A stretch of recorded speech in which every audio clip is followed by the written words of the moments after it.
Excellent. Well, let's get the show on the road. Welcome, everybody, to Creative Wars 13. I have an amazing team with me today. Of course, as always, Stuart backing me up, making sure everything goes according to plan, sharing all the images. Hello, Stuart. Welcome. Hello. And Tiff is on the tweeting today. Tweeting Tiff. Super pixelated Tiff, I think the screen says. Yeah. Because it's quite pixelated. That's very good. We have a special guest, Karen Hutton, back in the house. Hello, everyone. Nice to have you. And Jessica Lark has been here for ages, and we've all just sloughed our way in. So welcome, Jessica. Mason Marsh. Mason Marsh is joining us as well. Hello, Mason. And Ron can only just join us tonight. He's so frozen cold that he, if he does freeze, it's because it's so cold where he is. Negative 40 degrees, apparently. It was this morning with the wind chill. Yeah, and if all of a sudden everything freezes up, it's because it's just that cold. I have a feeling me being in the hangout tonight is going to freeze everything. The Great Lakes froze, Niagara Falls froze. But you know, even if you freeze the hangout, our hearts will be warm. Oh, wow. Karen is back. Oh, yeah. Oh, opinions. So, Masters, just if you could take note of the group chat on the right-hand side, Stuart has shared a link with us. Stu, if you have that image, would you be able to share that on your screen? Yep, can do. Fire it up. So what we're going to do tonight is a very special Creation Wars episode. Jessica made a really good comment last week in a Masters Hangout that the students/apprentices who have graduated to level 20 move on to the level 20 lounge. From there they get chosen by Masters to go into Sphere 2, which will be launching very shortly. And these wonderful people, very talented people, have raced through so quickly they don't ever get a chance to be part of the Creation Wars. So I took that on to bring them in. So thank you, Jessica. It's a wonderful idea. And so each of the Masters tonight is representing someone from the Level 20 Lounge. So it's not actually anyone they know. And ironically, those of us who did know people didn't get them when we went to choose their images. So it's going to be very exciting tonight. One of the other things we're going to do before that, just to get everyone's vocal cords warmed up and our photography critiquing eyes on, we're actually going to look. Yeah, we're going to sing. No, we're going to look at an image. We're going to do the re-edit. So this is where we choose an image to critique at the beginning of the show. The author then gets to go away and have a look at it and send it back by the end of the show and see if they can apply some of the changes that the Masters have suggested. So Stuart is in the Hangout twice. So I'll just focus on Stuart for now. Who have we got tonight, Stuart? Who's our wonderful apprentice? It is Laurie Novak. Oh, snap. Stuart's And I having can't some share issues tonight. anything, so yes. Here, highlight my screen and I'll share it for you there, Ollie. Hold on a sec. I'll share the image. You just highlight my screen. Here it comes. All right, so yeah, Laurie put her hand up and volunteered to be watching live and editing while we run off on the rest of our show.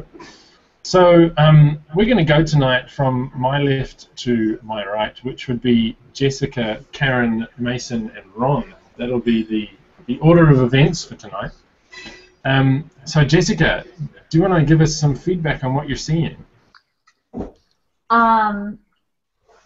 I like this image. I dig the long shadow. I think I would have liked it more if she was centered in on the image. And I really, really want to like the sun flare, but I think it's a little overpowering because your eye tends to be drawn to the brightest part of the screen or the image. And so I think the sun is actually competing with the person for, you know, for the lead actor in the part.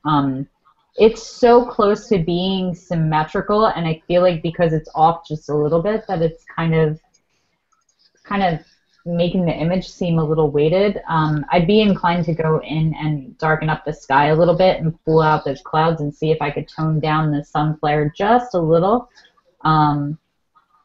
And maybe I mean, I think I would have probably gone in and post and probably done a selective blur to, again, draw your focus into what's in focus and pulled it out a little bit with her a little more, because I feel like we're kind of losing her in the magnitude of the shot. But I love it in black and white, and I love all the texture, and I love the idea of this long shadow following after her. Nice. Thank you, J-Like. Karen, your thoughts?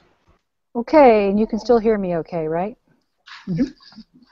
Okay, cool. I also love this image, love the black and white.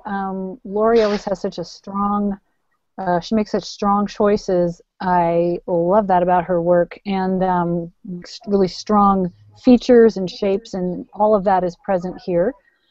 Just on a technical note, I wasn't there, so I don't know exactly how this was all set up, but I think what's contributing to the skewed feeling is, you know, the line down the middle isn't lined up. She can't go back and retake it, obviously, but maybe the whole thing was built that way. So I'm like willing to kind of forgive all that, but I would either like that these street lamps on the side were either in or out. They're sort of halfway, and if this were framed, it would feel sort of incomplete. If it were on a, even if it were on like metal or, you know, non-framed, it would feel like what's missing. So either they need to go, or it needs to come back and they need to return. I don't know what's on the outside of them or why she usually has a good reason for cropping that way. But it just bothers me that one of the really interesting elements is being cut off and just sort of hanging off the side of the image. Sun flare, I don't know. I don't really have a problem with it. I mean, I see what you mean, Jessica, but I'm like, it doesn't really bother me that much. But these other things do a little bit more. And it does feel like it's shifted over to the left a little bit. I don't know exactly why. There's something about the geometry. It's hard when you have all these angles to line up. So those are my main couple of beefs. Cool. All right, thank you, Karen. Mason, your turn. Yeah, I'm going to echo what Jess and Karen have said. I like it in black and white. I like the textures. I'm with Karen. I think the light posts feel like they're crowded in on the edges. But the thing that really bothers me is the light post coming out of the top of the subject's head. And I think that's something that she could fix in this. I wish she could step over to the right a little bit and center everything and make this a truly symmetrical image and get the, maybe contain the shadow in the shot. But we can't fix that, but she can fix that light post coming out of the top of their head. You know what's interesting about, I didn't even notice that light post, but in future, if any of y'all are, who are listening are in a situation like this and everything is symmetrical and lined up but the shadow's off to the side, try to get everything perfectly centered except the shadow. Then you have only one element that's off. Yep. And it's really cool. Then it's like so on purpose. It's just way cool, if at all possible. It's not always possible, but sometimes it is. Cool. And Ron? Yeah, I agree. There is an issue with symmetry, whether or not that line was in the center. I was looking at it. I actually don't think that line is in the center, so even if she did line it up, there would be other symmetry problems. So the image has some issues as far as getting perfect symmetry, and I think actually taking a step forward and forgetting the two outside lamps would have solved a lot of those problems. I agree that the lamp coming out of the head could have been taken out without really noticing. I don't think we would have noticed that it wasn't, balancing off to the other lamp far off in the distance. And so I would be inclined to crop a little tighter. The outside framing posts may actually be hurting the image, and she might be able to get a bit more symmetry just by cropping in a little tighter. There might be an issue on the left side because the one lamp, I get to do this because I have the image. This lamp and this are closer than on this side, so it might be an issue. I think the most important thing for me on this image is the effect is bold, and I like the juxtaposition of symmetry and asymmetry with the shadow, the walking, the symbolism, and the light burst. I would have definitely cloned out that spot there. It looks more like a dust spot than a flare, whereas these definitely look like flares. But there's lots to think about. I think the image does have a lot of impact and is very creative. It's not one we would all think to take, and it shows there's a lot of thought behind the creativity that Laurie is going through. So yeah, I'm going to leave it at that. I'm going to leave it with kind of what we mentioned about the symmetry having an issue, but the post coming out from the starburst. The brightness of the starburst doesn't bother me, but I'm inclined to agree with Jessica, maybe a bit of a graduated filter from the top just to contain us to the subject. Excellent Pithy, comments. John. Thank you, Masters. Very pithy. Pithy, Ron. Very pithy. Pithy. Okay. So shall I stop screen sharing then? Yeah, that'd be great.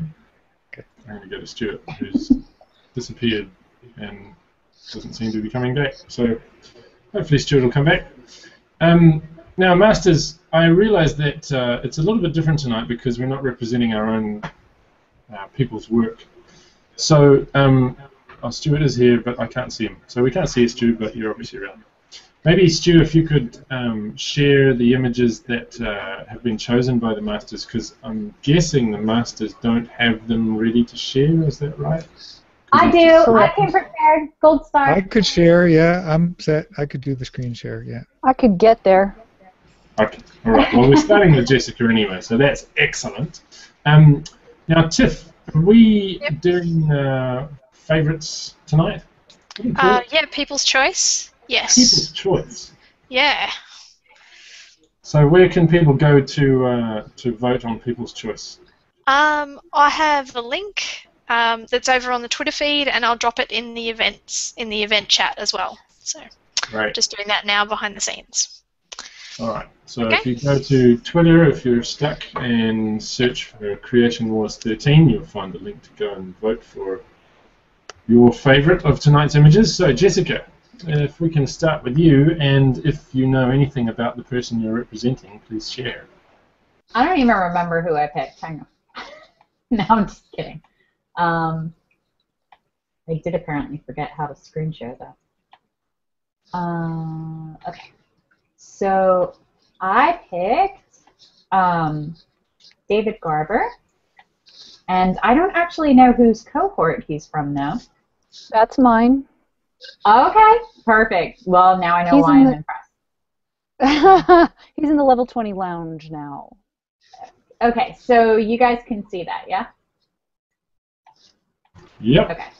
So he is a full-time professor at Mercer University, and he's teaching Hebrew Bible. And so his job actually allowed him to have a lot of different travel experiences. And in 2009, he did a 3-week tour of the Middle East, including Syria and Jordan and Israel and Greece. And during that trip, he picked up his photography bug. So this is of a shot in May last year where he traveled with a colleague and a group of students to India for about 3 weeks. And on the journey, he taught a course on ancient Near Eastern religion. And his colleague was teaching Asian religion. So that led them to several temples in India, and cameras weren't allowed in most of them, but they got this shot at the, and I'm probably going to butcher the name, the Shinde Chatari temple in Pune, India, and it's one of the few temples that they pretty much gave him free reign. So he said he came in and did it with a small tabletop tripod at the time, and so he set that on the floor and plopped it down and took a shot of the whole corridor, and this is a 5-bracket HDR. But it took him a while to figure out how to process it because he wanted to represent its mystical qualities, and he did so by selectively and subtly painting in effects from the midnight and fog filters from Color Effects Pro 4. So as he was processing Karen Hutton, and Tanya Wallace gave a few people some samples of their forthcoming texture pack, and he tried putting it marvelously.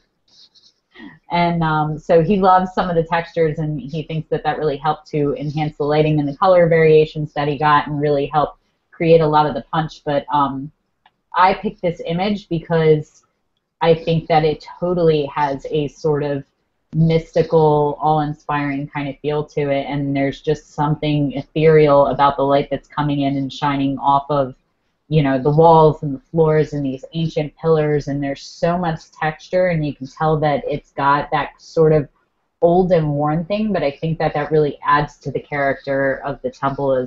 I think it might be almost more spiritual now than it was when it was all shiny and new and pristine, and I just think this is a really beautiful capture that makes me want to go wander through and sit there like for hours. So if anybody's going to give Nicole a run for her money, it's going to be this one. Very good. All right, so Karen, what are your thoughts? On that image? Yes. Is that how we're doing that? Okay, well, it's not really fair for me to say, is it? I love it. It's one of my favorite images that he's ever done. I love, for all the reasons that Jessica said, and of course that he used one of our texture/hues that we're creating. It's the thing I love about that angle. Well, I love that he turned it a little bit, so it just takes the perspective off, which of course I adore because I don't ever see anything straight. But I also love being close to the floor because it puts it in the realm of, okay, this is my imagination and the way it works, but I could be like a little tiny creature in this big building looking up, because when I'm close to the floor, I feel like I did when I was young, when I was a lot shorter than everybody, and I looked up and everybody was tall. So it's an altered, sort of an altered state for me, as well as being technically beautiful, and he did all these things. The emotional impact of it, and the perspective impact of it, which comes back to emotion for me, just really, really works just on every level. I just love it, and I love that he was in my cohort, and like he didn't used to take pictures like that, now he does, and I love that too. If I can say so. So I say good on you, Dave.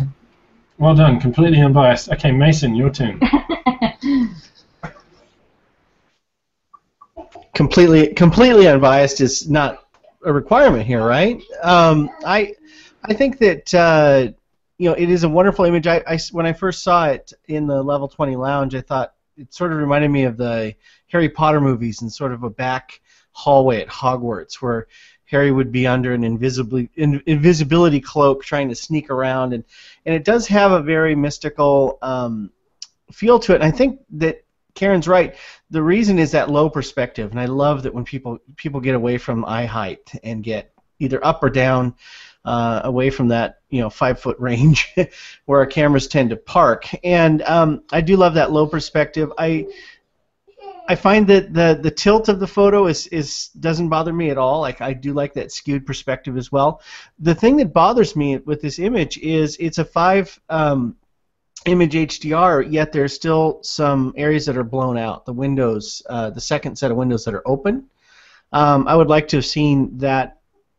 Since this is such an affected photo, I'd like to have seen that drawn back a little bit and see a little more detail there, or him go the opposite direction and lose some of the HDR-ness of the image and play with the shadows and let the highlights kind of, let the light spill in. Kind of, I feel like he's trying to ride the fence a little bit, and you could go either way and have a wonderful image, but in this case with the HDR, I think that hot window is a little distracting. Other than that, I really like the shot. I think the textures that he's using and the processing steps that he took really helped that image a lot, and I'm normally not a huge fan of the texture packs, but in this case I think it works great. Excellent. Thank you, Mason. And Ron? Yeah, just had to unmute there. So, and you're highlighted on Jess, so we can see this, right? So, just wrapping my head around the fact that I'm not screen sharing. So there we go. Great. Yeah, I kind of agree with what everyone else has been saying, generally speaking. But I agree with Mason. I think there's a kind of a halfway in the process, stuck between really wanting the texture of the image, and then perhaps there could have been more of a push to the artistic, maybe even some light, depending on the skill level of the processing skill level of the photographer, getting some of that more atmospheric light spill in from that open window. So if it's going to be a bit blown out, I'd love to see a bit of atmosphere in there. That's an artistic kind of bent of mine to go that way. But technically, the image is excellent, and I don't mind that bit of a tilt or lack of keystone. This image would be almost impossible to keystone. If you lined one spot up, the other spots would look a little odd. Like, how do you decide? So it's really a visual balance issue and idea, and I think that it's been done well. And so, yeah, as far as technical, I think, technically it's a good shot. I think the perspective is interesting. I think the lines lead us into that, that lower portion, and we get a sense of scale. So the only thing is, I would like to see it pushed a little more artistically instead of technically, and see a bit of atmosphere perhaps added with Photoshop, but that's not everybody's cup of tea. That's just my idea. So I'm gonna just add one more thing, because he wrote me this really nice letter. He was excited that I chose him, and he said, when the Arcanum came along, I was yearning for some more guidance with my photography and deeper connections with photographers of similar interests, and I was very honored to be selected by Karen Hutton for her cohort of awesomeness, and she and the cohort have helped me truly focus my energy on travel photography while telling stories of my travels through the images. This epiphany gave me a way to harness my eclectic interest while providing me with clear direction. So, good on you, Karen. Well, good on my cohort. They're amazing. Awesome. Thank you, Jessica. Thank you, Masters. Now, because I'm the boss, I'm allowed to change things as I go. This week, we're actually going to try something a little bit different, because I think everyone should have a go at going first. And being able to judge last. So what we're going to do is, as Karen shares, Mason's going to judge, then Ron, and then Jessica, etc., etc. So just letting you know, you're up first, Mason, and when Mason shares, Ron's going to be up first. So when you're ready, Karen, fire away. Oops, wait a minute. I have to stop screen sharing. Repeat that. I just had 3 things happen at once. You want me to do what now? Ollie wants to make things as confusing as possible because he has the power to do so. That was the message. I get it. Yeah. I kind of got that part. I thought I would play along, but right. I was like, I fell off the wagon. I'm the lump on the road back there. You got to circle around and come and get me. You go ahead as normal. Mason will be judging first. So I go ahead. You want me to show my image, is what you're saying? Yes. If you could screen share your image, then. Okay. I just spent the last 5 minutes getting that going on because I did not have that prepared. So let me now pull that onto this screen so that I can do that for you, and hopefully this all plays out the way it's supposed to. I have no idea. See, I wasn't prepared for this. There's a version in the chat for everyone as well. Okay, so let's see if that shows. So what are you seeing right now? Yeah, that's it. We're seeing it. Very good. That was very creative the way I did that. I just want you to know that. I've never actually done it that way before. So this is an image done by Lisa Speakman that I fell in love with. So Lisa is a... hold on one second. I got my notes over here because I haven't actually met Lisa before. She's in 80 Wheeler's cohort. She's actually in the level 20 lounge now. She's a landscape photographer. Okay, that also I loved. I'm like, what? She's a landscape photographer and she did this? Freaking awesome. She's a community manager. She's an apprentice and a protege, Path of the Protege member, and like I said, from 80 Wheeler's cohort, now in the level 20 lounge, and she's a cyclist. So all those things went into my mind, exploded, and became this image. Her story about it was that she had been feeling sort of in a rut, you know, kind of shooting the same old things, processing the same old way, and just wasn't feeling all spiffed out about her work. And she saw a panosphere, which is what this is, that somebody had posted online. And then she was like, well, I always wanted to give that a try. So she found a little tutorial on how to do it in Photoshop and just started, you know, playing with what she had on hand. And then she lives in SoCal, like I say, so she went to a new transportation center in Anaheim to take a few photos. There is a building there that lights up from the inside, and she saw it from the freeway, so figured it was could be a cool image. So then, after she finished her post-processing on all the shots that are involved in this, she thought, oh, it could be a tiny planet. I love that leap.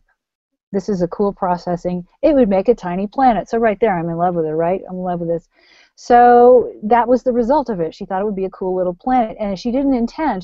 She never knows when she dives into these exactly what it's going to turn out like.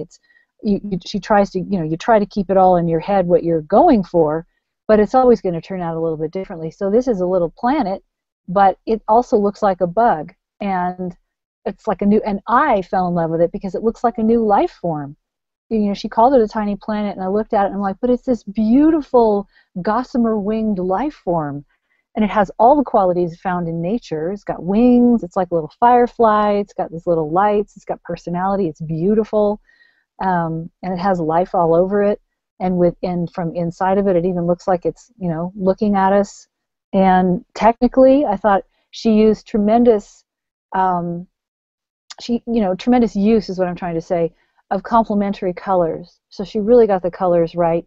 The light and the shadows, I thought, were really beautiful, because you see something like this and you go, well, did she do the light right? Because it can turn out looking really flat and interesting, but sort of one-dimensional. She got that part right. The composition is really balanced, and it's just totally inviting. And which is, as I was sitting there kind of breaking it down on that level, I thought, well, isn't that remarkable? Because it's a totally made-up little world that I would love to visit. And emotionally, it made me smile. It makes me feel free. It makes me feel like I could fly and, hop in this little world and go steering off around the galaxy somewhere. And it just sort of ignites my imagination. And it makes me feel really good when I look at it. So for all those reasons, I chose this because it just makes me giggle. I just love it. Giggle was the word I said. I sort of slurred through that word. So that's her story and my story about this image, and yeah, that's why I picked it. Nice, thank you, Karen. What are your thoughts, Mason? Well, I mean, Karen didn't leave much for me to say, did she? It's good to have you back, Karen. I love this too. I'm not a big fan of the little planet shots. Usually they're kind of mediocre in my mind, but this one's exceptional. I think it does look like a butterfly. I love that idea, and I think a thing that would make this photo better for me is if it were flipped vertically 180 degrees, and put the little light, the street lights up like antenna, or the little glowing whatever on a fish, maybe those deep water fish that have the glowing. I don't know what you call them. I'm not a biologist, but I do like this. I love the use of the colors, the very strong red, green, blue, and yellow kind of primary play here. It's very sharp, and her use of the blue sky around it is very, very nice. I've seen people try to do this with skies that weren't completely clear, and it didn't work as well. One thing I would like to see her do, other than flip it 180, is maybe obscure the text on the larger signs on the black panels, because it's reversed on one side. Maybe blur it out or somehow clone it out. And the darker blue around the very outside edge, the vignette, if you will, if she could blur that, there's a strange texture to it, and I think if she could knock that out, it would be just an awesome shot that would look really, really cool as a metal print or something like that. So there's mine. Thank you, Mason. Your turn, Ron. Yeah, this actually, I just have to say, and are you guys all here? I'll just highlight that in case you don't see it. I don't know. You're in control, Ollie. I have to say that this grabbed me. All of them, like when I had to go in and pick up one of these Creation Wars images to bring to the table, it was a really tough thing to look at things. And if this hadn't already been chosen, this was one of the ones that was like #1 on my list. I just think this is the most fun thing I've seen in a long time, and I've seen a lot. Like Karen said, I've seen a lot of these. They were cute and interesting and fun, but this one just something about the story, the way that it drives into your imagination, really ignites something in me. The whole concept, kind of Horton, here's the Who meets James versus the giant peach, and then maybe this could have been some interstellar insect with a whole city on it. I don't know. It just really sparked imagination, and it is also very well done. It's well presented and well processed. Since I agree with Mason Mason. Sorry? I'm sorry. I'm sorry. It's okay. I thought you were done. I was just going to try rotating it for laughs. Oh, go ahead. I was just going to say the ring, the circular vignette does bother me as well, but not to the point that I don't just absolutely love it as an image. But I would like to see that softened, or maybe not even a circle vignette, but a gradient. But I mean, I give her full points: processing and imagination, the way she's presented. Yeah, actually, Karen, I think this feels upside down that way in my own mind. I do prefer it the other way. Do you? Yeah, do prefer it the other way. I So do too. And yeah, I like the lights being down. yeah, I like it this way. I just feel like it's flying upward. It's taking off. It's moving. It's just got a whole bunch of fun, and I haven't seen a fun image like that in a long time. Thank you, Ron. Jessica, what are your thoughts? I love this photo. This one was also really high on my list. So it's interesting to see that even though each of us brought the image, that the other images that the other masters brought were all in our select category too. So I think it's really cool to see that the level 20 loungers, you can really see the progress that they're making, and their understanding of what makes a good image is really showing through their artistry. This is such a unique photograph, and I think that's why we're all kind of enamored with it. I totally see the little insect kind of thing. I can totally see a sort of futuristic kind of hot air balloon in like a almost like steampunk kind of world. I love the palm trees and that they're kind of fuzzy. I actually like it upside down and right side up. I think it gives it a totally different personality in that it works either way. I do agree with Mason that I think that the text is distracting. I'm guessing that's like a tall building or sign or whatever, but I would be inclined to go in and clone that out as well and just leave it black. The vignetting doesn't bother me. I think I would have liked it to have been just a little more subtle, because you kind of have a pretty defined circle ring along the outside where it stops fading out. And so I think that if she had spent just a little more time kind of blending that so it was a really subtle contrast, that it would have been a little stronger. But overall, like, I think we're just nitpicking at it because the image itself is so good. There really isn't too much to critique. And, you know, like everybody else said, it's a really fun, unique image, and you want to keep looking at it and trying to figure out what it is. Is it a bug? Is it a magic world? Is it a hot air balloon? Is it some kind of flying device? Like, you want to just keep studying it, and to me, that's the mark of a great photograph. So, bravo. Bravo indeed. Well done, Karen. Good choice. Mason. I had help. You did have help. Mason, are you able to share now? I am, yes. Let me do a quick screen share here. I'm so pleased to bring this image to you guys. This is incredible, and it's showing up in my screen kind of cropped. I don't on my little thumbnail. Is it showing as a portrait to you guys, or is it a cropped image? No, we're seeing the portrait, but we're seeing a little selection box. Okay, good. All right. Oh, yeah, that's nice. That was totally unintentional. Hello, I'm going to represent one of Jessica's apprentices, and I couldn't be more proud to have stolen her from Jessica for just this one show. I think this image, you know, looking through the Level 20 Lounge was really almost an emotional experience for me, because a lot of us have been working on our Sphere 2 experiences, and I really want these people to continue to be engaged in the Arcanum and looking at how much talent is sitting in the Level 20 Lounge. And I just hope they don't go away. I hope if they're watching tonight, please just stick with us for a little bit longer. Goodness gracious, you guys are incredible amount of talent. Oh my God. So anyway, this is Nicole Ziegler. I don't know her at all. I sent her an email yesterday. It was our first contact. As soon as I saw this image, I was blown away. And I was floored that this came from an apprentice, Arcanum. and not that I didn't see it on a magazine cover or something. It's really amazing, and the more I looked at it, the more I found magical little things about it that just wowed me. So I'll read a little bit. She sent me a little blurb I'd like to read from you to you guys. She was Jessica Lark's apprentice before heading into level 20. She actually started out in the fashion industry as a hair, makeup, and body painting artist. And she started in photography because she felt bad that photographers would have to wait so long to photograph the people that she worked on as a body painter or makeup artist. And so she's only been shooting for about 2 years. And in November, she moved back to Edmonton, Alberta, and she was living in Toronto.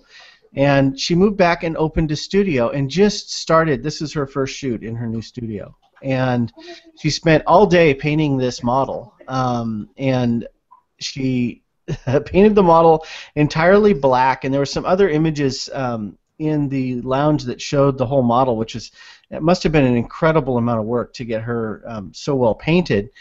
And she painted her completely black and set her up in front of a drop cloth. And then she was inspired by India's holiday of Holi, where the whole festival signifies the victory over good over evil, the arrival of spring, the end of winter, and for many it's a festive day to meet others, play and laugh, forget and forgive, and repair ruptured relationships. And I think that this image has so much of that festive nature in it, and I apologize for my kids. They're excited about it too. I'm going to be throwing some paint at them here in a second. She's did very little editing on this, and I think a lot of people would look at this and say, oh wow, there sure is a lot of Photoshop in this, and there isn't. The only editing she's done on this is a little work on the catchlight in the eyes of the subject. The rest of this is done by throwing, colored powder at this painted model. So there's, as Jessica full well knows, there's hours and hours and hours of work that goes into getting this one frame. Mm-hmm. And it's an incredible amount of dedication on the part of Nicole, on the part of the model, and everybody else involved. I love the way the model's posed. I love her hands, the way she positioned her hands. I love the light falling on her shoulder and along the nape of her neck and the back. It's just, it's got sensuality, it's got playfulness, it's got mystery, it's got sort of a sci-fi, Avatar kind of feel to it, and it's a technological, marvel that she nailed this shot so well. Considering she probably only had a few chances to get this shot before her model's covered in paint, So I don't know what else I can say other than Nicole kicked some serious butt, and you need to visit her website. It's nzieglerphotography.com. That's N-Z-I-E-G-L-E-R photography.com, and check out her work. If you're in Edmonton, Alberta, which I'm not sure why you'd want to be this time of year, go by her studio and let her paint you and photograph it. All right, I'm going to mute now and muzzle some kids. So. Awesome, thank you, Mason. So, Ron, what are your thoughts? Well, it may be cold where she lives, but her studio is red hot. This is a phenomenal image. There's not going to be much of a critique here from me because I honestly, I'm just not qualified to offer critique technically or artistically. She's just nailed it over the fence. What I'm going to do a screen share though, just as a case in point about certain pieces of work. It almost doesn't matter how you frame them or crop them, they just win. And so on my screen right now, you'll see that I was just looking at this at the side while Mason was talking there and cropped it like 6 different ways, and there wasn't a way I could crop this that it wasn't successful, which is really very interesting. Not every image could do that. I think, we could learn an awful lot from Nicole in that if you have an idea, you have a vision, and you have a desire, that if you push through, you can do it. And she's done it with this image. Like I say, as far as technical critique, anything I say would be nitpicking, and it would make me look foolish, and I'm not going to. She's just really done a fantastic job. Awesome. Thank you, Ron. Jess, over to you for your completely unbiased opinion. And I'm repping another apprentice, but I just can't get over this shot. This shot was my first pick, and partially because I knew the amount of work that went into it. And I'm really, really excited that we just brought Nicole in yesterday or the day before into the path of the protege. So she's actually training to be a master now, which I'm super excited about because she balances from the very beginning to the end. Like, she does the hair, she does the makeup, she does the body painting, she does the photography and the lighting and the retouching. And so she is literally there from the very first moment to the end. This is 100% her, which I think is just phenomenal. And I also think that it represents her really well because at the beginning, she was actually part of Miss Aniella's cohort, which I took over early on. So I didn't pick her, but if she wasn't in that one, I definitely would have. And I've really watched her kind of come into her own in a very short time. And she was one of those people that she didn't need any information. She just needed somebody to kick her in the butt to implement everything she already knew. And she packed up, moved across the entire country, threw everything she had into it. We've been seeing pictures of her remodeling her studio, which is kind of editing, and just putting time and energy and money and, listening to the hassles of her dealing with the taxes and the business write-offs and, the ugly green cement walls that are in her new studio space and just all of this stuff. And she has just beat on her craft and her wish list and the things she wants to accomplish so hard to get to this in less than 20 levels. Like, she's such the poster child for everything that can be accomplished as an artist. And I think this shot is just fearless. And this is one of those shots that I think became an unintentional self-portrait for her that I think really, really just embodies who she is. And, I would feel that way even if she wasn't my apprentice if I just heard the story of how hard she's been working for this. So this is the only Creation Wars that I'm going to be okay if I don't take home the gold, because I still win anyway because she's mine. Awesome. Thank you, Jess. Karen, what are your thoughts? Well, I'm with Ron. I'm not going to make an idiot of myself by trying to nitpick this thing. It is absolutely fantastic. And it is like a self-portrait. I hope she blows it up really big and puts it on her wall in her new space and makes that her own avatar in her own space. So on those days that she feels like a sack of you-know-what, she can look at this and go, that's who I am, and get back on the fierce. It is fierce. It's fearless. It's fabulous. So I was sitting there going, as I was listening to y'all, going, yep, I agree with y'all. So my mind starts to wander, and I'm like, she's either from that little world that I showed you that Lisa Speakman made, or she's war painting up to conquer it. I don't know which, but they're from the same world. So there goes my little storytelling mind. But it's it's phenomenal. Maya Angelou wrote a piece called "Phenomenal Woman," and that title would go with this, and that whole piece would go with this this photo. Yeah.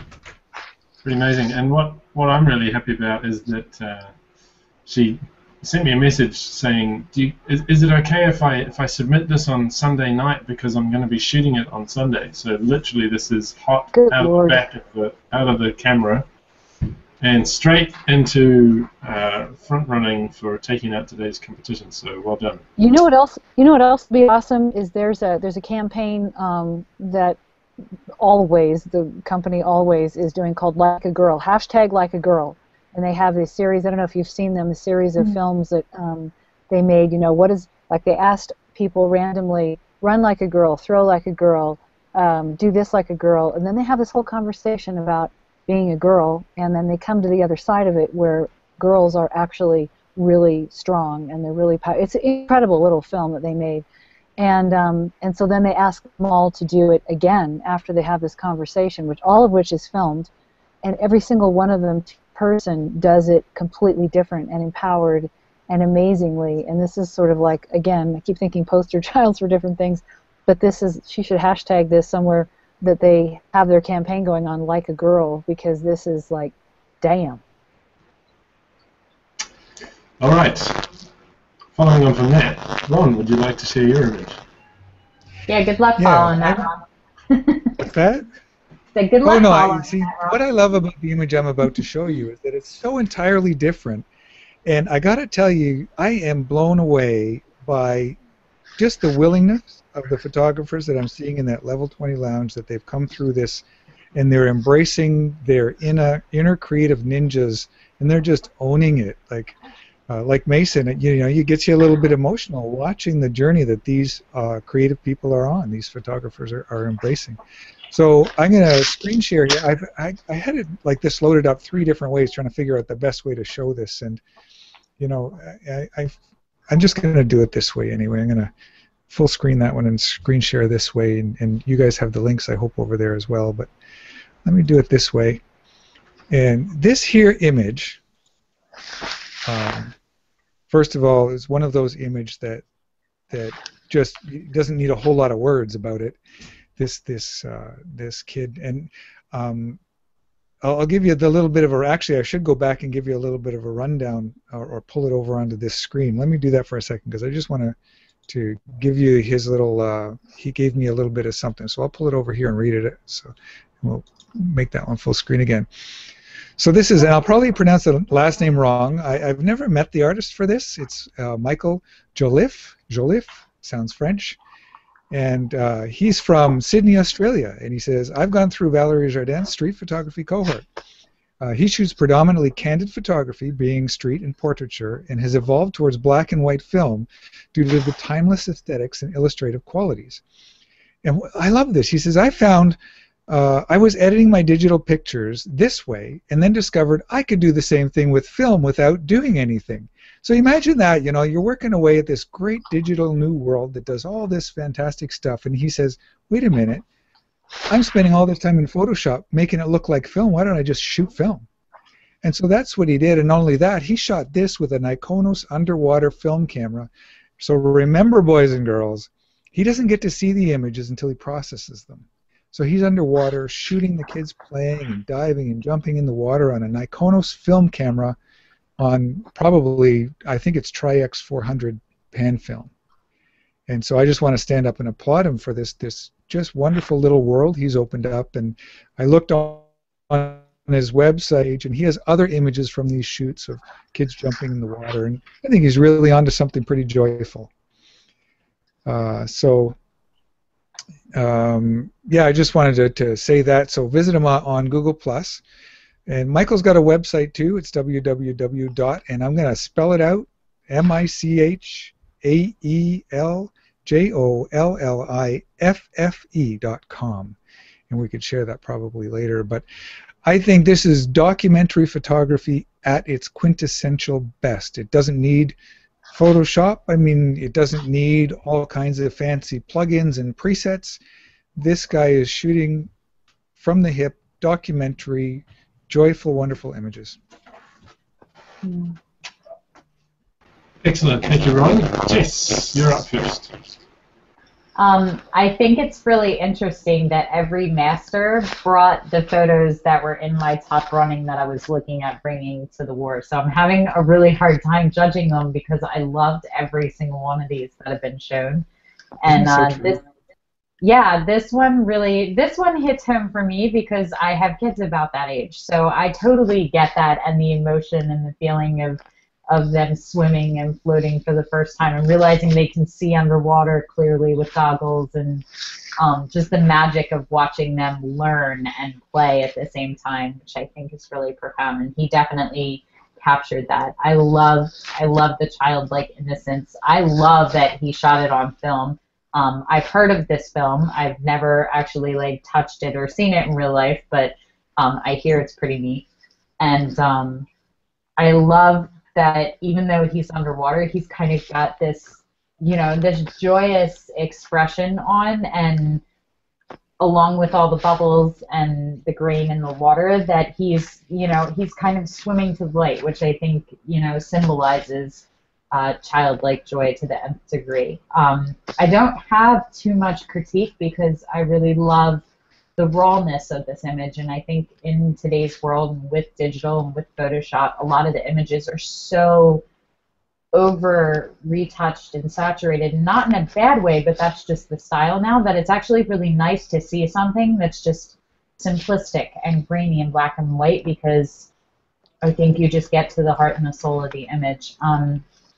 My only real critique that I have to offer is that I actually think that his feet behind him, and it looks like there may be another child behind him or some toys or something, that kind of draws me away from the face of him. So I'd have been wanting to kind of dodge and burn a little bit, and I think darken up those sides a little bit, just so it was just the face of him moving towards the light. But that may also be just personal preference. And it also is totally, it's not something he could fix, but it makes me crazy that he's kind of doing like the Vulcan symbol with his hand and his fingers are overlaid. Like, that's one of the things that if he was actually posing him, I would have want them separated. But again, it's nitpicking. It's still a really beautiful shot. I really love it. Cool. Thanks, Jess. Karen. Yeah, I mean, you know, ditto. Tri-X film is one of the films I used to shoot back in the day, so of course I'm automatically biased toward this film effect, and love it for all the reasons everybody says. I kind of like the hands looking all weird, then I like weird things. I like that both of his hands look a little bit alien, and he's sort of in this alien environment looking really comfortable with these little bug eyes like a little alien, and going to the light. It's all just super, super awesome. And yeah, I get the thing about the feet. I guess it doesn't bother me that much. It's just so organic and so meaningful that it all pretty much fades away in my mind. I just really, really like it. Thanks, Karen. And Mason, what are your thoughts? You know, I applaud the guy for shooting with an Iconos V. Those are rangefinder cameras that are almost impossible to focus. Really difficult camera to shoot, and then you put it underwater, and everything gets weird. But I will say this: I am not one of these people that romanticizes film. I shot thousands of feet of Tri-X in my day as a newspaper photographer, and I spent 3 or 4 hours every day souping this stuff and making prints. And so for me, it's the fact that it's shot on film doesn't buy me anything. But here's what I'll say about this shot. Everybody says it's got all this happy kind of childhood stuff. To me, it's really creepy and scary. I love the fact that it's dark in that corner, and this kid is kind of reaching up towards the light. It's like, is he being pulled down by something? We can kind of see in the background there. To me, this is like a nightmare shot, and it's got impact because of that. I can't tell if the kid's happy or freaked out by the hand gestures. Could be clawing to the surface. I don't know. You could title this Happy Childhood Memory or Near Drowning Experience, and it would work either way.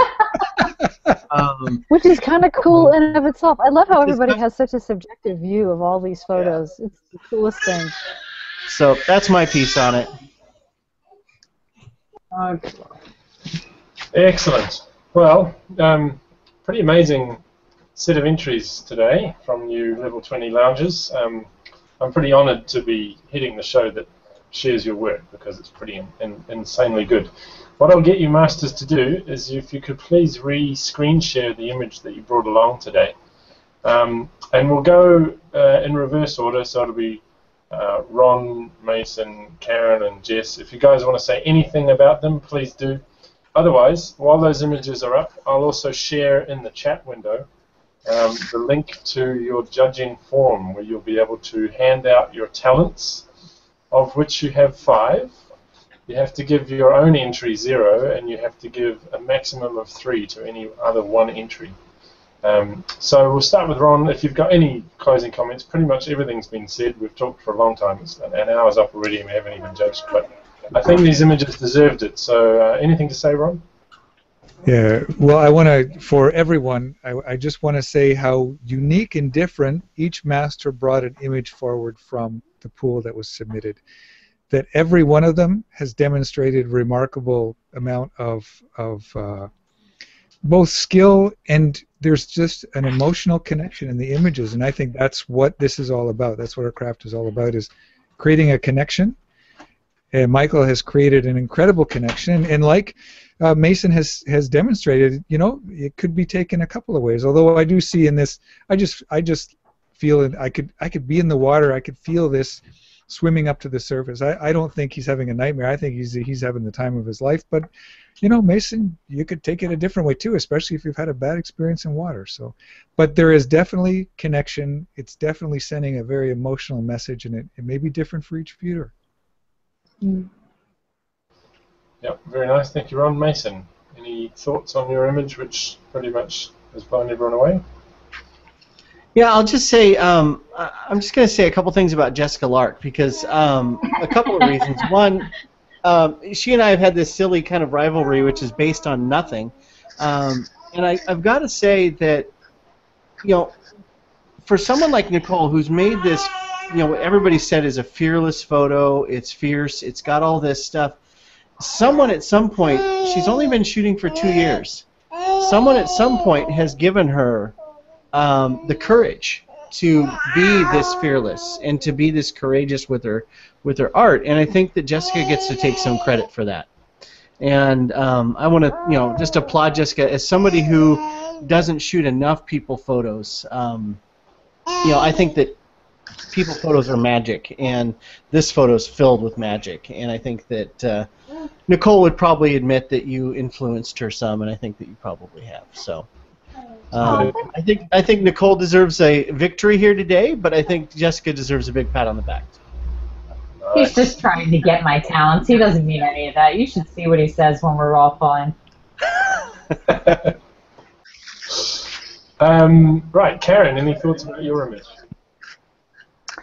Well, about my image, yeah, I love it. I'm someone who just loves when people create an alternative world and take things that seem like they're known and turn them into something that isn't known, and tickle the imagination, create new thought forms, new life forms, inspire people, make people happy. There's just so much meaning in everything these days, or there's no meaning, and that's really irritating. But there's just not enough focus, in my estimation, on just pure delight and joy and isn't this fun, and let's just play and let's have this great imaginative moment and aspire to be something that just sort of emerged out of us, and that's one of the things. One of the just pure delight, that feeling is one of the things that I really love about this image so much. Awesome. Thank you, Karen. And Jessica.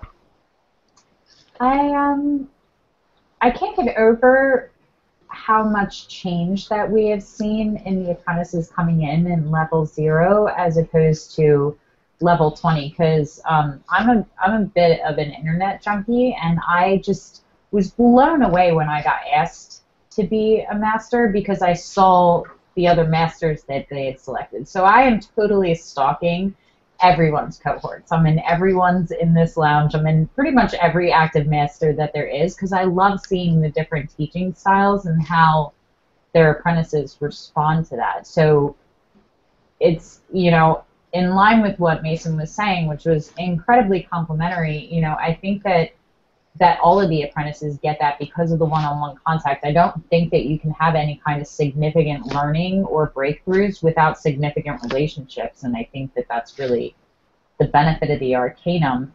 But I also think that you can't inspire anybody to be something that they are not already at their core. And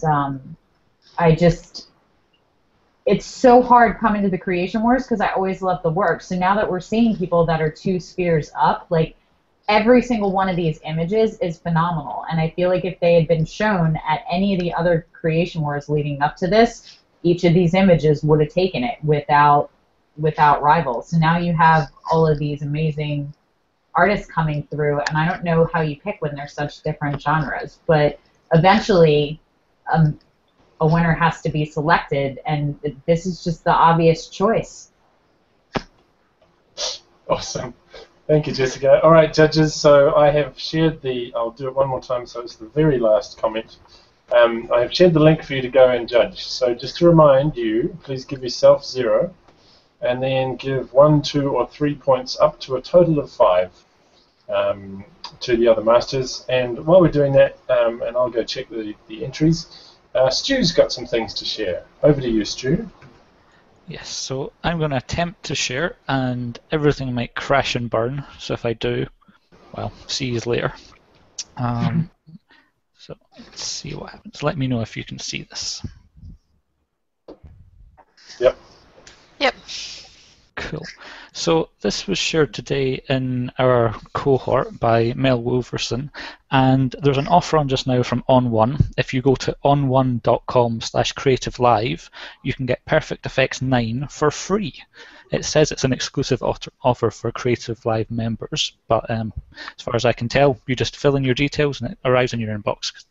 I did it earlier and it worked fine. So that's the first thing. So that's on1.com/creativelive, all one word for Creative I Live. love them.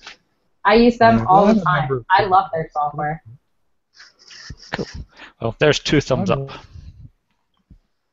The Okay. next thing I have to share is it's a Kickstarter, and Les Imgren sent this through earlier on, and it's a little system that's being developed, and basically it allows you to tag everything that's in your camera bag, whether it's a lens, body, remotes, whatever you've got in there, and sync it up with a device that also sits in the bag, and then that syncs with an app on your smartphone.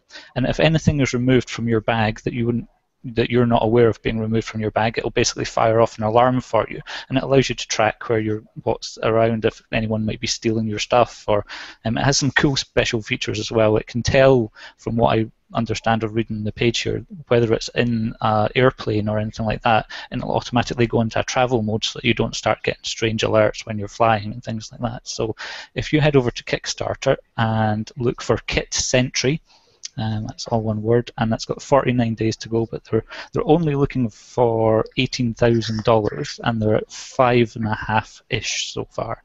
So that is the next thing. It's quite an interesting thing, I thought. And then the final thing I've got to share is a site called ShutterClick Adventures, and that is something that Jake McCluskey has been mostly responsible for. He was in A.D. Wheeler's cohort, and he's now level 20 as well, I believe, and he's putting together a whole bunch of photography adventures and workshops that involve people from the Arcanum and some people from outside the Arcanum as well. So you can go to Peru, you can go to Thailand, you can come to Scotland and spend some time with me. Loads of stuff going on with this. So he's basically gathered a whole load of people together, and you can go there. So if anyone is thinking about doing a photo trip this summer or in 2015, have a look at the site and see if there's anything that suits what you want to do. Nice. Thank you very much, Stuart. Are you at all involved? I mean, that picture in the background of that screen share you just had there was a beautiful shot. Yeah, it looked really familiar. I guess he just randomly grabbed it from somewhere. Ah, you must have nicked it off someone's website. Okay. Before I announce who the Masters have chosen as the winner for today, Tiff, are you able to tell us what the people's choice is? Yes, I am. Today, the people chose Karen Hutton's image as the people's choice. It was the winner. But it was very close. Very close amongst everybody. Nice. All right, well done, Karen. Well, as far as the Masters go, it's been a really interesting show today, looking at all that special work. It may come as no surprise to the Masters themselves, because there was actually a clear winner today from the Masters' choice, and it was Nicole Ziegler, brought in by Mason Marsh. So well done, Nicole, and Mason. That was awesome. Round of applause. Yay, Nicole! Woo! So I was blown away by the level of amazingness today. That was really cool, and I didn't envy you Masters at all. I don't know how I would have judged on those ones. They were a good bunch of photos. So well done, Masters. You've done well. What we're going to do now is we're going to sign off from the main broadcast, because we have gone over by 8.5 minutes, and that will give people the chance to go away and do something else if they need to. But in the after show, I'm going to see if any of the Masters can hang around for just a little bit, and we'll talk a bit about some of the other images that were submitted. for today's show. But thank you all to the masters today, Karen Hutton, Jessica Lark, Mason Marsh, and Ron Clifford. Thank you guys very much. Right, we'll see you. Thanks for asking. It was great. Yeah, it was good fun. All right, we'll see you next time on The Muppet Show. Bye.